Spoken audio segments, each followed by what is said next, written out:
les djihadistes qui se trouvent dans la bande sahélo-sahélienne, toutes ces bandes-là, qu'elles ne soient au courant, qu'elles ne soient pas au courant, c'est soit la France elle-même qui les a envoyés, soit des amis de la France les ont envoyés. Sans nul doute. Je parle d'Alassane Dramane Ouattara, qui a aujourd'hui des bases chez lui, hein, et Alassane ne peut pas faire machine arrière. Il y a des gens qui disent qu'il n'a qu'à être raisonnable. Alassane ne peut plus être raisonnable. Il a cassé le Rubicon il y a longtemps. Il a vendu son âme. Il a vendu son âme au diable. Le diable même est petit. Il a vendu son âme même à Lucifer. Vous comprenez? Talon est sur la même démarche. Patrice Talon. Patrice Talon. Mais qu'est-ce que ça leur coûte de rompre avec la France et d'être avec son peuple? Qu'est-ce que ça leur coûte? Si tu es avec ton peuple, tu vas faire ce que tu veux. Mais si tu n'es pas avec le peuple, tu vas faire, qu'est-ce que tu vas faire? Un jour ou l'autre, tu es sûr en tout cas que ça va mal se terminer. Le Sénégal, les dirigeants actuels du Sénégal étaient sur la bonne voie. Mais dès qu'ils ont eu le pouvoir, ils ont changé. On ne sait même pas pourquoi. Mais pourquoi? Moi, je sais pourquoi. Le président actuel, Diomaye Faye, sa femme, est la petite sœur de la femme de Macky Sall. Même mère, même père. Il va lui faire du mal comment?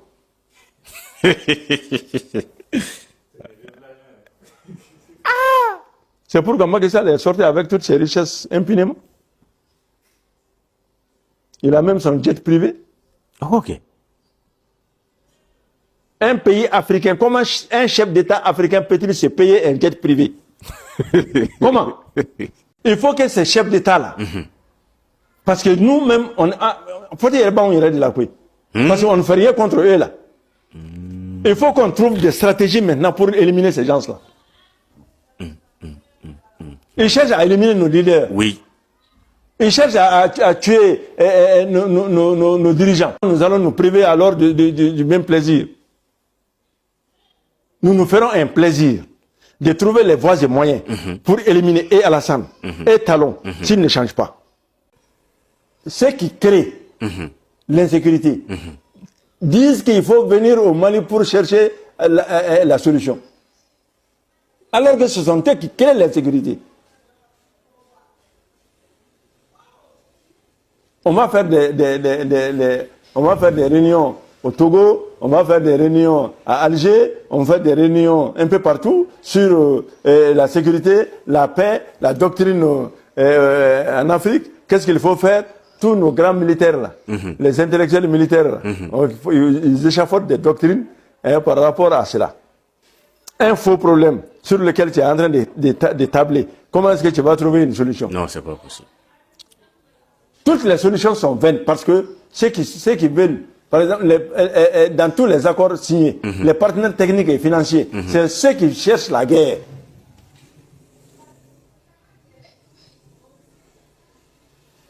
Les partenaires techniques et financiers qui doivent soutenir nos accords, ce sont eux-mêmes qui veulent la guerre. Comment est-ce que tu vas aller trouver la solution? Dieu a fait que Assimi Goïta et ses camarades sont venus pour ouvrir les yeux au peuple malien. Et surtout l'Afrique. Au peuple malien d'abord.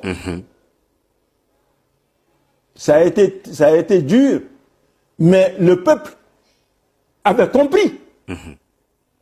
Le peuple a compris l'enjeu. C'est pourquoi je salue même Mali fou quoi, même Malien fou. Nous faut Dante Folimina. S'il n'était pas compris si le peuple n'avait pas compris, mais aujourd'hui ça allait trouver que la France est là. Encore à nous exploiter. Et puis parce que ni Mali tout maintenant c'était la Côte d'Ivoire qui le prenait, c'était le Gabon et autres là qui le prenaient. Ensuite c'était le tour de l'Algérie. C'était le tour de l'Algérie. Et l'Algérie qui nous... Kosobe, ce peuple, l'Algérie qui ne s'aime. Je leur ai dit lors d'une conférence. J'ai dit que si la France gagne ce qu'elle veut au nord du Mali, ça n'est fini pour la tranquillité de l'Algérie. Je l'ai dit en conférence là-bas. Mais ils ont cru que c'était des paroles comme ça, venant des Noirs, là, qui ne savent pas lire, qui ne connaissent pas la différence entre ses poings et ses fesses. Ce n'est que la vérité. Le combat du Mali, ce n'est que le combat de la vérité. Nous ne sommes contre aucun peuple. Mais si le peuple voit ses dirigeants faire du mal et ne dit rien, nous sommes contre aussi ce peuple.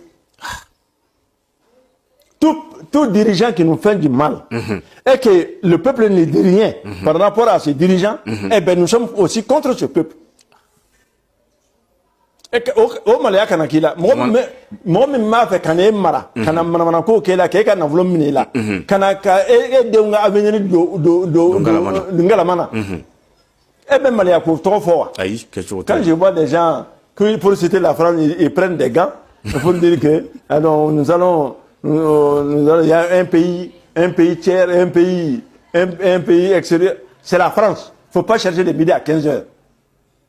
La France et les États-Unis. Voilà les problèmes du monde.